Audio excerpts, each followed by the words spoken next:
Hello everyone, Noctem0 here, and today's Thursday, so here's another game gem. Another horror, but I've already explained it a bunch of times. I've played a bunch of horror games in the past. This one is one I really liked, and it's from Capcom. Besides Resident Evil, I don't know how many horror games they've actually done, but this is one that I really loved, and something a close friend of mine actually quite enjoyed as well. Haunting Ground. Okay, so to kick things off, Haunting Ground was a game made by Capcom, first revealed in 2004. The protagonist is Fiona Bailey, who was a college student who was traveling with her parents on the European countryside, where they got into a severe car accident which killed both their parents. She awakens in a cage in some kind of manor, and really that's how it starts. She's alone, naked. You don't really say anything though, but and the only thing that she can tell is that she's been kidnapped or something. The gameplay of the game's pretty nice though.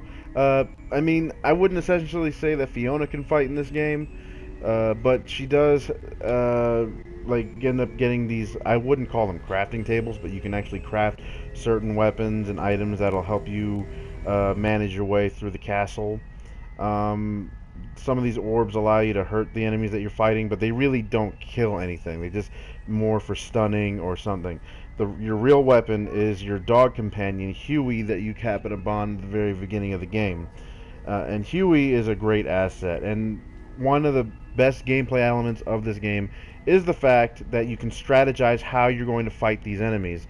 One main thing I like is the fact that when you're, like, let's say being chased by the Goonies-looking motherfucker Debilitas, you can close the door, of course. Like, you can literally slam the door in his face, and that actually counts as an attack. And you can position Huey like around the corner or something, and just have him in his attack stance. And as long as you're within eyesight of the enemy, they see you. If they charge at you, you can send Huey and say "sick 'em," and he'll jump on their back, and you just see them flail around. I think it's actually more fun to watch the second enemy, Danalia or Daniela. I don't really remember, but my buddy called her Danalia, so I'll just stick with that. It's just the spelling. But anyway, during the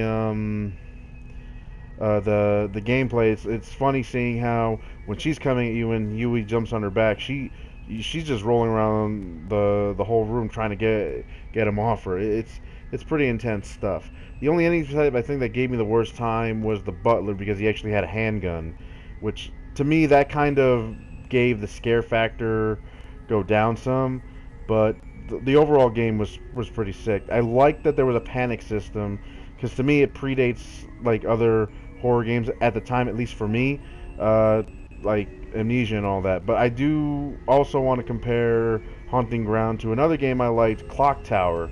To me, it felt like a Clock Tower game or something along those lines, but it was never officially stated to be a spiritual successor to Clock Tower. Still, the game was fun, gameplay was fun. I really wish there had been a sequel. I mean, it was never like intended to be one, I guess. But I mean, they could have just done something with it and continued. Well, maybe not continue the story, but just do a whole another story altogether. Because even though Haunting Ground had its title of Haunting Ground, it didn't feel like a ghostly type game, but more or less you're dealing with psychopaths and genetic experiments, like Resident Evil all over again. Another fun fact is this game was actually known as Demento in Japan, so throwing that out there. I wish they would put this as a PlayStation 3 or PS. Well, no, it was re-released exclusively in Japan. I don't know why, as a re-release on the PlayStation 3. I hope that they decide to do that on the PS4, because I mean I know a lot of people would like to do a Let's Play, and this is one of those games that you have to experience. It's a genuine horror game. It's freaky at times, and there's a lot of different ways the game can go, because depending on the relationship with the dog, because you can actually build a relationship will determine how the ending goes as well. And all your actions really do depend on the ending, because you can even get have your dog get killed by the butler and the game will end there. It's pretty crazy stuff. I do recommend it. Also, please like, share, and subscribe to my channel, and I really hope you guys will check out Haunting Ground.